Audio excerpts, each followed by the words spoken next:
Negattività, attakki personali u nuqqas ta' kredibilità bil-mexxej tal-Labor jispiċċa flok jiddiskuti l-proposti tiegħu jattakka lil Alex Borg u lill-esponenti tal-Partit Nazzjonalista. Fil-fatt, waqt id-dibattitu ta' Chamber of Assemblies, Abela beda mill-ewwel jattakka l-proposti imresqa minn Alex Borg bil-mexxej tal-Labor jibqa' jxerred fake news fuq il-proposta ta' tnaqqis fit-taxxa, il-proposta tal-Fuel Hub u saħansitra fuq Alex Borg innifsu. Xin nitkellmu fuq it-taxxa tas-suċċessjoni l-ewwel attakkawna mbagħad provaw jikkopjawha.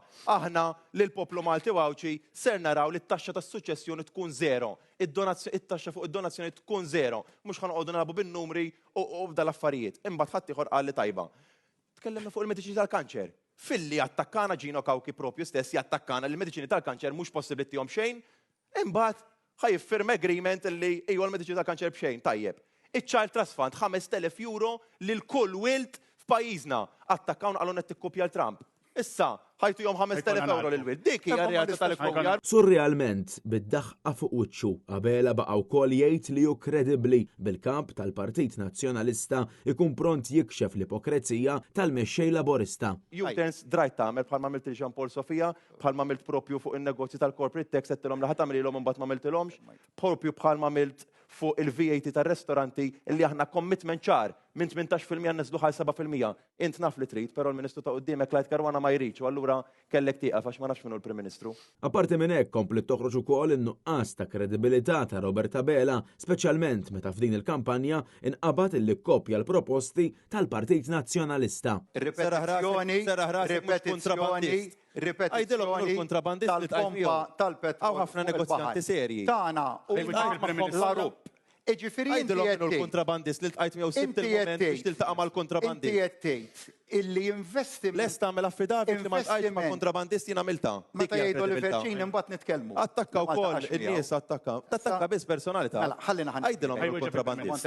Spikka wkoll episodju kemm xejn skomdu għal Abela wara li ġie affaċċjat b'diffikultajiet li affaċċjaw l-SMEs. Nixtieq insaqsikom x'inhuma l-proposti tagħkom biex tissalvagwardjaw negozji bħal tagħna. Grazzi. Xogħol għandkom mar?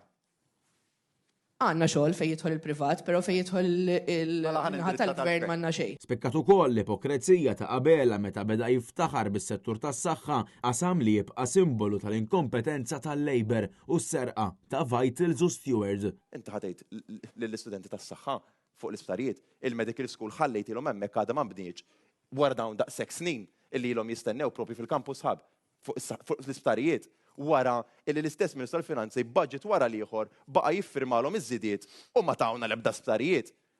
Dik hija l-kredibilità, minn hemm iġiba l-kredibilità mhux bil-kliem biss, il-kredibilità bil-fatt iġiba l-kredibilità. Alla ħares ma kienx Adrian Delia li ġġieled fil-qorti biex il-Vitals u Stewards ramjhom il-barra minn hawnhekk wara li tajtuhom 400 miljun. Alla ħares titkellem fuq is-saħħa Prim Ministru għax fuq is-saħħa m'għandkom kredibilità ta' xejn la int. U laqas il-Ministru tal-Finanzi għax baqa' budget wara l-ieħor jiffirmalhom iż-żidiet u jaf li qed jisirquna in daylight robbery. Dik hija r-realtà fuq is-saħħa.